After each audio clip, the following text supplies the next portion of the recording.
Blitz notturno sventato a Cagliari. Una banda di 6 ladri ha tentato di svaligiare la Rafco in via dell'Agricoltura, ma la loro fuga è durata meno di un minuto. Io sono Matteo e ti ringrazio per essere qui sull'Isola Informa.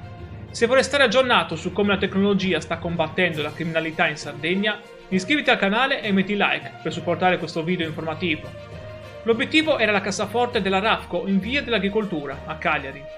Sabato sera, intorno alle 21:20, 6 malviventi incappucciati con una panda rubata hanno sradicato l'inferriata di una finestra per entrare, incuranti della sirena d'allarme.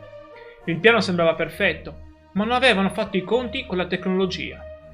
Quindi, cosa ha messo in fuga questa banda esperta di furti a Cagliari? Non è stata la sirena, ma la rapidità del sistema di videosorveglianza. Le telecamere con Human Detection hanno allertato la Sicurtecnica. Il tempo di inviare la pattuglia e la vettura di sicurezza è stata avvistata da un palo, su Viale Elmas. A quel punto i 6 ladri sono fuggiti a mani vuote, in preda al panico. Un colpo fallito grazie alla sinergia tra tecnologia e vigilanza, qui nel capoluogo sardo. La loro più grande soddisfazione: i ladri non hanno fatto danni. Un segnale importante contro la criminalità predatori in Sardegna. Iscriviti per seguire i casi di sicurezza in Sardegna e commenta. Secondo te questa tecnologia dovrebbe essere obbligatoria?